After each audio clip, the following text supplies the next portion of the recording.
সব ভুলিব কিন্তু তোমায় ভুলতে পারি না। বলুন সব ভুলিব কিন্তু তোমায় ভুলতে পারি না। ভুলিনি ভুলবো না ভুলতে পারি না। মা বলো দিয়ে ভুলিনি ভুলবো না ভুলতে পারি না। সব ভুলিব সুন্নিরা তো সাত দেওয়ার পাগল, কথা কোন ঠিক না? জিকির হবে না ইনশাআল্লাহ, সবাই মহব্বত করবে। সব ভুলিব কিন্তু তোমায় ভুলতে পারি না। বলুন সোনার মদিনা প্রাণের মদিনা, সোনার মদিনা প্রাণের সব ভুলিব কিন্তু তোমায় ভুলতে পারি না। বলুন সব ভুলিব কিন্তু তোমায় ভুলতে পারি না। আর সে মোয়াল্লার চেয়ে দামি তুমি হও, খোদার সৃষ্টিতে তুমি শ্রেষ্ঠ ভূমি হও। আর সে মোয়াল্লার চেয়ে দামি তুমি হও, খোদার সৃষ্টিতে তুমি শ্রেষ্ঠ ভূমি হও। আরে তোমার বুকে শুয়ে আছে শাহে মদিনা, তোমার বুকে শুয়ে আছে শাহে মদিনা। সব ভুলিব কিন্তু তোমায় ভুলতে পারি না। বলুন সব ভুলিব কিন্তু তোমায় ভুলতে পারি না। গোল্ডেন মদিনা তোমায় সুইটে মদিনা, গোল্ডেন মদিনা তোমায় সুইটে Medina. I cannot forget you, dear Medina. I cannot forget you, dear Medina. জোরে জোরে কি আল্লাহু আকবার বলা যাবে না? আল্লাহ ডাক মনে আছে নি বাবা? ওয়াজটা মনে আছে নি? আল্লাহ ডাক দিলে বান্দা, তুমি না বলছো আমার কাছে কিছু চাইবা না রে অতীত। আল্লাহর কাছে বান্দা ডাক দিয়ে বলে মাবুদ আমি আর কিছু চাইবো না, আমার দরজা পর্যন্ত নিয়ে যাও। ও বন্ধু বন্ধুরি, এবার আমার আল্লাহ ওই বান্দার দরজা পর্যন্ত নিয়ে যাবে। যাওয়ার পরে তাই দেখবে দরজাটা খোলা হয়ে গেছে। যেই মাত্র খোলা হয়ে গেছে ওই বান্দা তাকে দেখতেছে ভিতরে জান্নাতের নাজ নিয়ামত দেখা যায়। জোরে জোরে কি আল্লাহু আকবার বলা যাবে না? ওই বান্দা জান্নাতের গেটে যাইয়া যেই মাত্র জান্নাতের ভিতরে নাজ নিয়ামতটা দেখেছেন, দেখার পরে আর মন মানে না রে। আল্লাহর ডাক দেখে আল্লাহ দরজার মধ্যে দাঁড়াইয়া ভিতরে এত ডেকোরেশন দেখবো, আমার তো মন চাইতেছে ঘুইরা ঘুইরা একটু জান্নাতটা দেখবো। জোরে কি আল্লাহু আকবার বলা যাবে না? বন্ধু ওই মুহূর্তে আমার আল্লাহ ডাক দিবা, তুমি না বলছো আমার কাছে আর কিছু চাইবো না, তুমি পাপ করে আমার কাছে চাও কেন? ও আল্লাহ আমার তো মন মানে না, তোমার সৃষ্টি দেখতে কোন বান্দার মনে না চাইনি। ও আল্লাহ মেহেরবানি করে আমাকে জান্নাতের ভিতরে একটু দেখার সুযোগ দাও। এবার আল্লাহ রাব্বুল আলামিন জান্নাতের ভিতরে যখন প্রস্তাবটা করবে, আল্লাহ বলবে বান্দা তুমি আমাকে একবার জান্নাতের দরজায় আনতে বললা, আনলাম। দরজা খোলার পরে দেখার কথা বললা, দেখাইলাম। এখন তুমি আমার কেন ভিতরে যাওয়ার জন্য বলতেছো? এবার আল্লাহর কাছে ওই বান্দা ডাক দিয়ে আল্লাহ তুমি না রহমান, তুমি না রহিম, তুমি না গফফার, তুমি না সত্তার। তোমার কাছে চাইতাম না, তোমার কার কাছে চাইবো? তুমি আপনার মায়াবীর বানাইছো। এই কথাটা বলার পরে আমার আল্লাহ একটা হাসি মারবেন। সুবহানাল্লাহ। আল্লাহর হাসি দেখতে বলে চাই কি চাই না, আল্লাহর দিদার চাই কি চাই না। ওই বান্দা যখন জান্নাতের ভিতরে সর্বশেষ ঢুকবে, ঢোকার পরে আমার আল্লাহ জান্নাতীদেরকে মেহমানদারের আয়োজন করবেন। চিৎকার মেরে বলুন সুবহানাল্লাহ। বান্দারা সব জান্নাতের ভিতরে যখন যাবে, ওই জান্নাতের ভিতরে যখন নাজ নিয়ামত দেখবে, তখন আমার আল্লাহ বলবে, হে বান্দা, তুমি জান্নাত চেয়েছো, তোমার জন্য আমি আল্লাহ একটা জায়গা রাখছি। ওই জায়গাটা কোনটা? ওই জায়গার মধ্যে বান্দারে ঢুকায়া দেওয়া হবে। যেই মাত্র ঢুকায়া দেওয়া হবে, তখন বান্দা বলবে, আল্লাহ এই জায়গাটা কার? ওই এই জায়গাটা তোমার জন্য বরাদ্দ। আমি দেখলাম হাদিসে এটার বড় কত জানেননি? এই দুনিয়ার সব দিকটার সমান সর্বশেষ জাহান্নাম থেকে জান্নাতে যাওয়ার জায়গা। ও বন্ধু, ওই জান্নাতের ভিতরে এমন গাছ আল্লাহ দিয়ে রাখবে, ওই গাছের নিচে যদি ৮০ বছর পর্যন্ত কোরআনিয়া চলবে, এরপরও গাছের ছায়া শেষ হবে না। ওই জান্নাতটা সর্বশেষ জান্নাতে যে ঢুকবে, ও বন্ধু আমি বলছিলাম না, ভালোবাসেন নবীরে, আল্লাহ মানা নবী মানা নয়, নবী মানলেই আল্লাহ মানা হয়।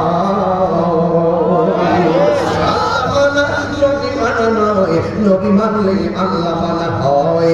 এই জন্য তাদের অন্তরে সরিষার পরিমাণ নবীর প্রতি, যারা অন্তরের মধ্যে নবীর প্রতি ঈমান থাকবে, আর নামাজ পড়ো নাই, রোজা রাখো নাই, কষ্ট করার মতো করো নাই, যাকাত দেওয়ার মতো দেও নাই, হজ করার মতো করো নাই, নামাজ পড়ার মতো করো নাই, কিন্তু সবাই পেতে জাহান্নামী হয়ে গেছেন। কিন্তু জাহান্নামের মধ্যে আপনি চললেও আপনার ঈমানের কারণে আপনি একদিন জান্নাতের মধ্যে যাইতে পারবেন। চিৎকার মেরে গিয়ে আল্লাহু আকবার বলা যাবে না।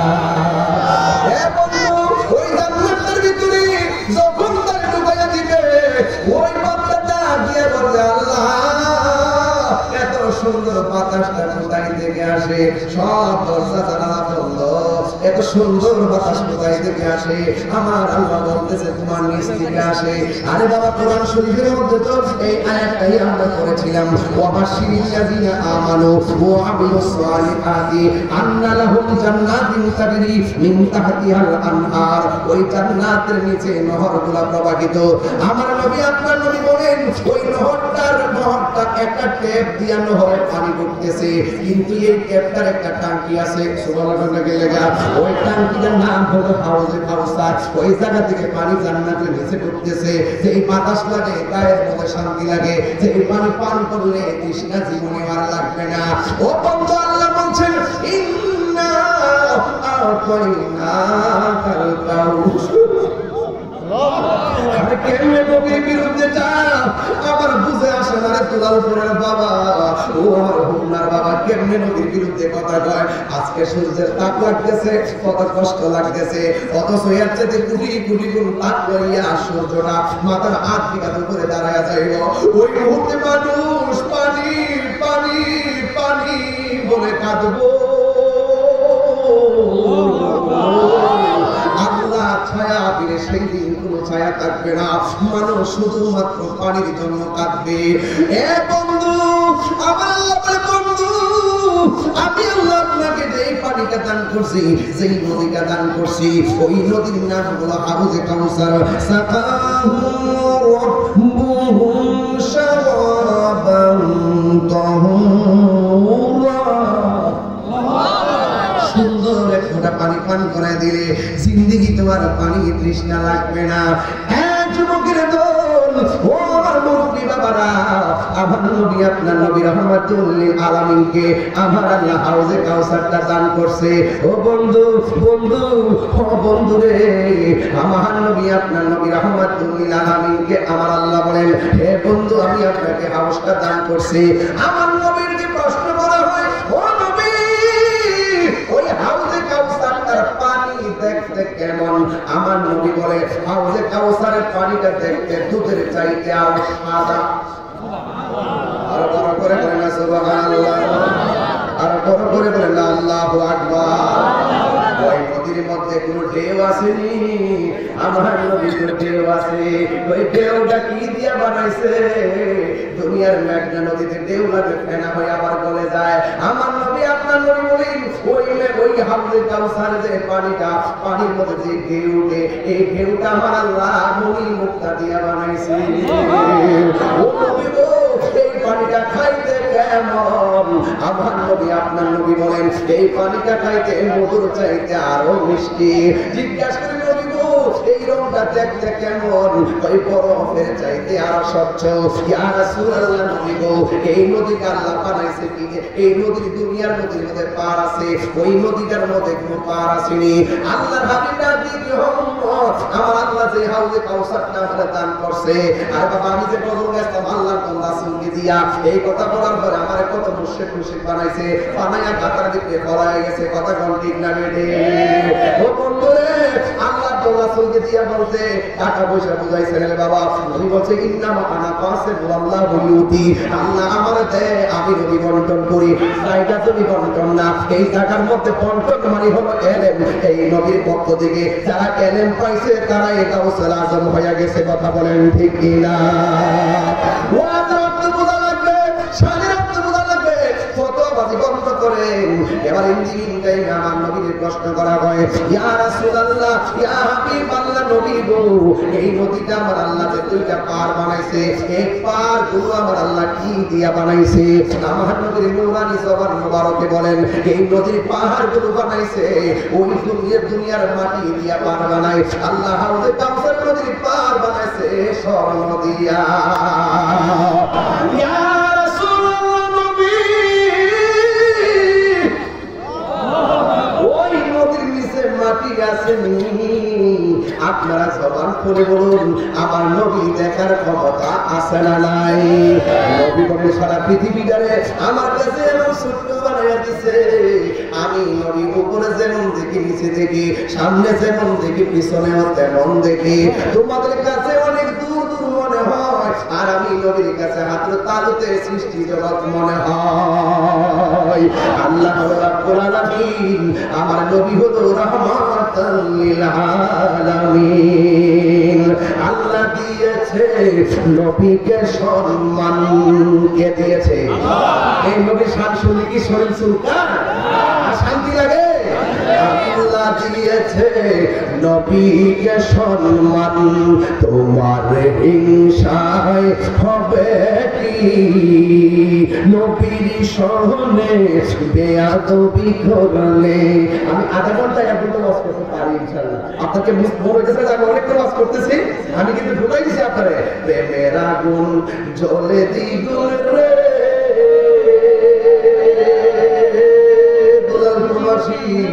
জল দিলে নিবে না। আর বন্ধু দিলে হইল কি? প্রেমের আগুন কি তার জ্বলবো? আগুন কি আগুন ধরে? প্রেমের আগুন জ্বলে দ্বিগুণ রে, আগুন ধরে প্রেমের আগুন লাগে গেছে গা, তার তো জাহান্নামের আগুনই ধরতো না। জাহান্নামের আগুনই ধরবে না। এই জন্য আজ খাবা, আজ এইটা সে সালাম দিবে, তোমার মাটি তো গাড়িটা পিছিয়ে দিবে, ভালো ভালো আচরণ করবে। আসলে আরো সে নিচে প্রেমিকের জায়গা হয়ে যাবে।